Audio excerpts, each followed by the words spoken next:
great to welcome Vernon Reid to noise11.com, and great to know that we're going to have you down on Southern Hemisphere soil over the coming weeks.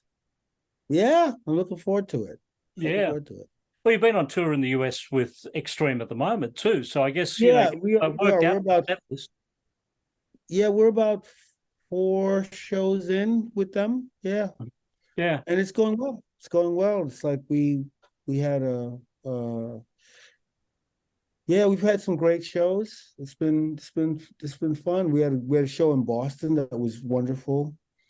And we had a show in Long Island that was really good. Yeah, they've been good shows. Really good shows. Well, let me ask you about the most recent show you had, because there was a tribute to Sinead O'Connor in that. Nothing Compares to You. And that was actually the second tribute that you've had, because I think Nothingness was dedicated to her a couple of weeks ago when you did the show too. Yeah, I mean, it's a shocking passing, and it's very, was a huge fan back in the day, and time had proven her. She stuck her neck out at a time when people were largely in denial about what was going on in the Catholic Church, and she's been proven correct. It's really, I mean, the fact that she lost her son, it's been just, she had a hard way to go. She had a lot of success, but she had also a hard way to go.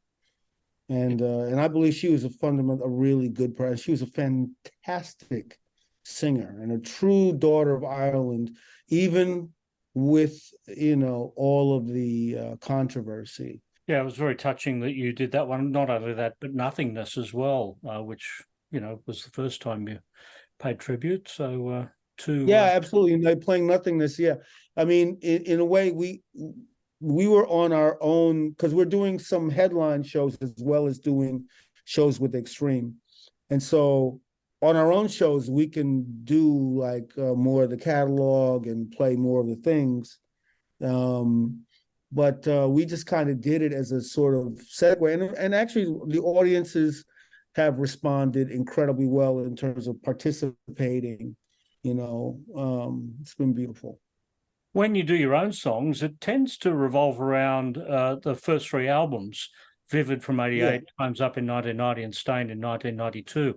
All of the 20th century albums, none of the 21st century albums. Why is that? Well, yeah, you know what? And we've been talking about incorporating a couple of those songs as well. And in fact, I mean, we did do one of our sets. We started with Preaching Blues, and we're talking about, getting a couple of the other things a couple of the other things from the other records. We talked about maybe doing Flying.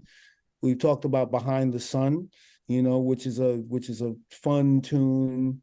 And and it's a really unusual, because we have a couple of our songs that really are unusual in the way that they're structured. So we're talking about incorporating some of that. We're still, we tinker around, we say, well, we have song and we can go, recently we did Funny Vibe in a show, and then we're talking about, well, we could also throw in Pride, or we could throw in, so we're still, messing around with the set. There's still a very big number of the Vivid songs: Desperate People, Middleman, Open Letter to a Landlord, Cult Personality, in earlier shows, Middleman, Desperate People, Leave It Alone. So, that seems to be an album that, even though it was your very first album, it's the go-to album for a set list. Well, it's also the 35th anniversary of that album. It's the 30th anniversary of the third album, which is the first album that Doug Wimbish played on. And it's the 35th anniversary of the first album. And, and these songs, it's funny because over the years, these songs have persisted. Certain songs have persisted. And interestingly enough, we recently we hadn't played Leave It Alone for a really long time. And we took Middleman out, and then we threw Leave It Alone in, and that was fun. And then when we get together, we go, well, we should do this, we should do that. Do we do Memories? Do we do, and we did Pride which we hadn't played in a really long time. And it was great, you know. It was really, really fun. And then we talk about doing freedom of expression. I get to play slide, you know. So it's like stuff like that. But yeah, we have had a tendency, because those songs are also pretty well known to fans. Yeah, another song that we get requests for all the time is Solace of You. And we recently brought and Solace of You is one of the songs that people ask for all the time. And we recently did it for a couple of shows, and people were really happy, you know. And This Is the Life is another tune that we recently put back in the set, you know. So the thing is, when we're playing with Extreme, we have a limited amount of time to do the whole thing. So the 6 albums divide directly into 2 different centuries, don't they? 3 from the 20th century and 2 from the 21st. That is where we straddled, you know. It's a very interesting. Yeah, we actually straddle the change of the century. That is a fascinating factoid. I don't even really, you know. Wow. Okay, there you go. Okay, but here's where I'm going with this. What I was thinking was you could record another 3 albums, but save them up for the 22nd century and get the AI versions of Living Colour only to be released. Yeah. Only to be released. Yes, right. Exactly. Yeah. We'll keep it in the vaults until until the 22nd. Maybe we'll have worked some of our problems out by then. That's right. Get an AI Vernon to play on them. The AI Vernon, you know, the AI thing is one of the most interesting and fascinating. It's okay. So what's weird about it? We're talking about it a lot, and I've been on panel discussions around it, and I've had my own kind of thoughts about it. And what's fascinating is that, you know, that the AIs have not actually been released in real time. All of the AIs are siloed. Their information is stuck at 2021. So when people are already tired of the conversation because they hear it, that blah, blah, blah. But why everybody's very nervous about it, and maybe it'll be the Y2K, you know what I mean? Like, you know, nothing much changed except everything. But the Y2K, like, it turned over and planes didn't fall out of the sky. Yeah. But the thing that's interesting about the AI thing is the inaccuracies, like when it just makes stuff up. So here's the thing that's very weird. We're actually talking about artificial personality, really. We're not talking about artificial intelligence so much, because the fact that we never anticipated, when we thought about the future, we never anticipated a software that would actually make shit up the way human beings do, right? Yeah. So we're talking about unleashing entities who are just like a dude you meet at a bar.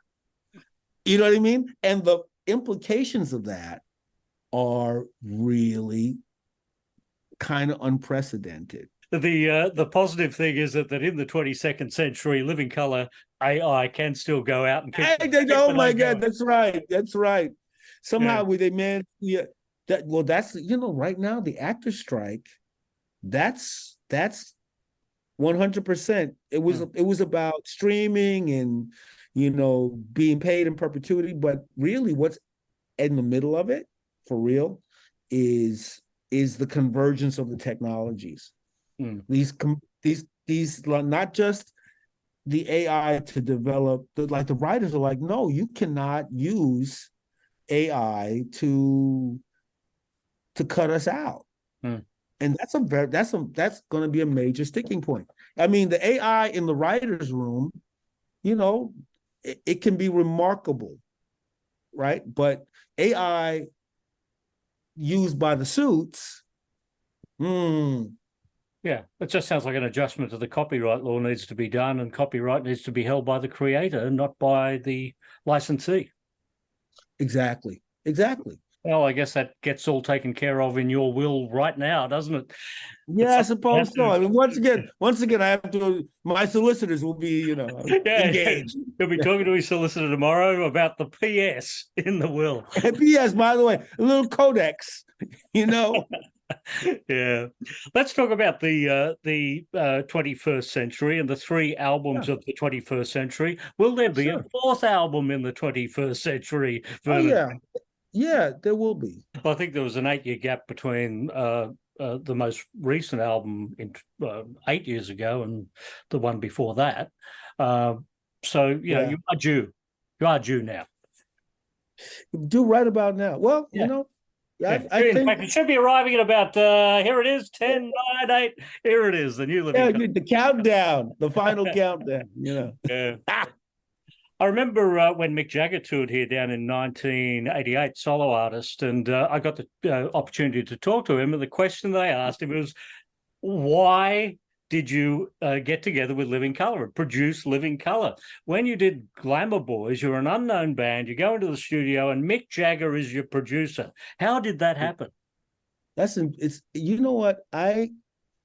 This is one of those things. If I think about it, it's so arcane, it's so weird. And I'm a believer in the weird. I'm a huge science fiction person, you know what I mean? A Lovecraft, fan, despite his racism. Lovecraft is, cosmic horror and things like that. But it's also like, it's so strange. Like, I remember hearing Jumping Jack Flash as a boy.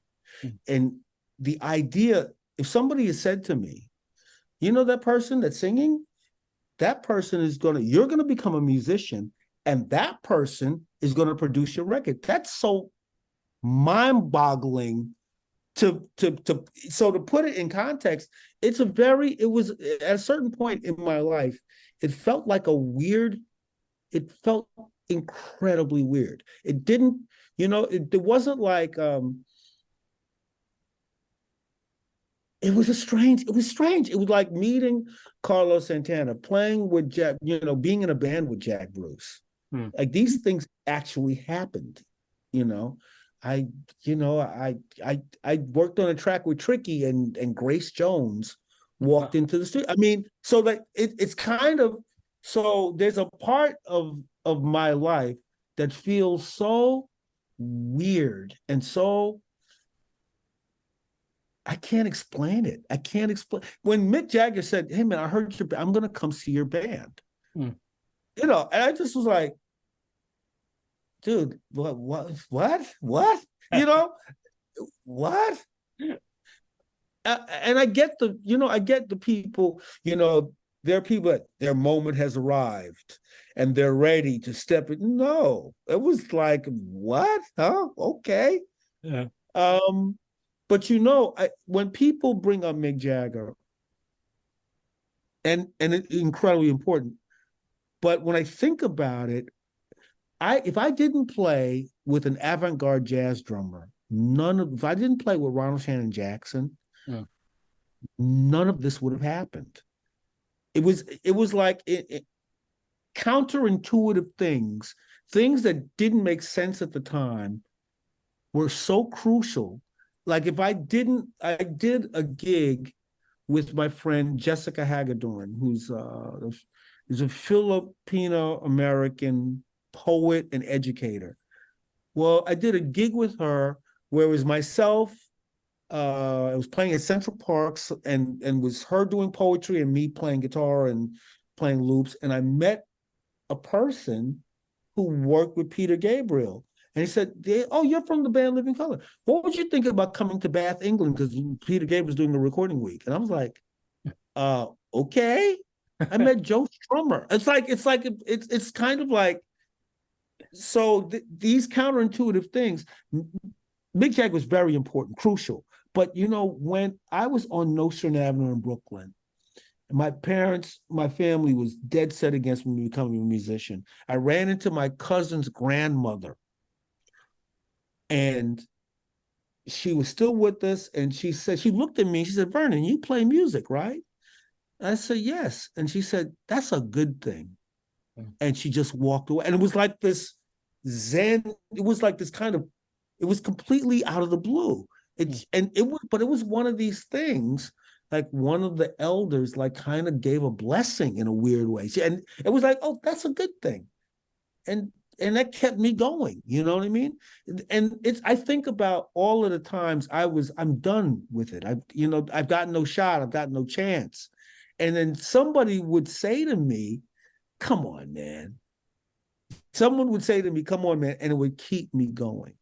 And those things, the things that kept us going, kept me going. When we face rejection after rejection, and you just kind of get back up. If you take a punch, like what's that Mike Tyson said, everybody has a plan until they get punched in the face, right? It's kind of like if you get knocked down to the mat, it's what you do next. It's what you do. It's when you take a hit, whatever the hit is, and sports is just a metaphor at this point. It can be anything, and life can be overwhelming, and life can be crushing. The loss of a friend, the loss of a parent, the loss of a sibling. These are things that and people are impatient with grief. And people that aren't experiencing it. And when certain things are happening to you, they're very, very real. So it's strange. I think about all the wonderful other guitar players that I knew. They didn't meet Mick Jagger, and fate is is really funny, but good luck is also bad luck. We're here for a time. We're here for the time. In a way, that's why I wrote the song "This Is the Life," because I wrote that song at a time when everything was going great for me. Everything was going great. But I had to play that song when things were, I had to play a song when divorcing from my first wife. I played that song when, I played that song since my friend Greg Tate died, and then one of the lines is, in another life, your loved ones never die. Yeah. And so it's one of those things that once you live with it, and then people have said, man, that song meant a lot to me. And it's amazing because, we've had to live it. That's the thing about writing a lyric, is that you have to live with that lyric.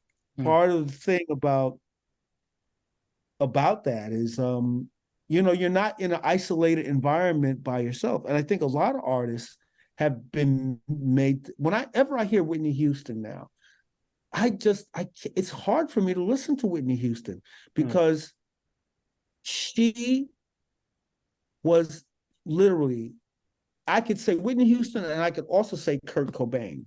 And it's, they were the voices of their generation, but what did it cost them? What did it cost them to be that?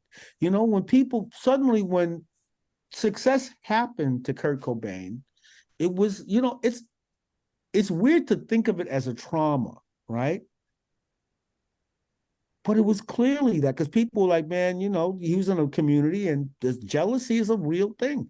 And people are like, well, you sold out because it was a phenomenon. Just because you can't control. Yeah, you can't control that. I think we were very fortunate with Cult of Personality because it's a song about a fascinating aspect of the human condition. Why do we choose this person to be the person we're willing to listen to? That's the thing. The most dangerous person in any room is the person that other people are willing to listen to. Right? And why this person and not that person? And we're living with that now. The populism is all about that. Well, we're just about wrapping up here and out of time. So it was a pleasure to talk to you, and I look forward to seeing you in Australia in a couple of weeks. Absolutely. And, thank you for bringing up the divide between the 21st century and the 20th century. You just work on that 22nd century and we'll all be happy. That's right. There you go. I've got it. I have to prepare my AI replacement. I'll put it in my will to alert my great grandchildren to listen to your AI, Vernon Reid. That's it. That's it. In perpetuity. Yeah. Perfect. All the best, Vernon. I enjoyed our conversation. Me too. Thank you for your time. Bye-bye. Bye-bye. Please hang up and try again.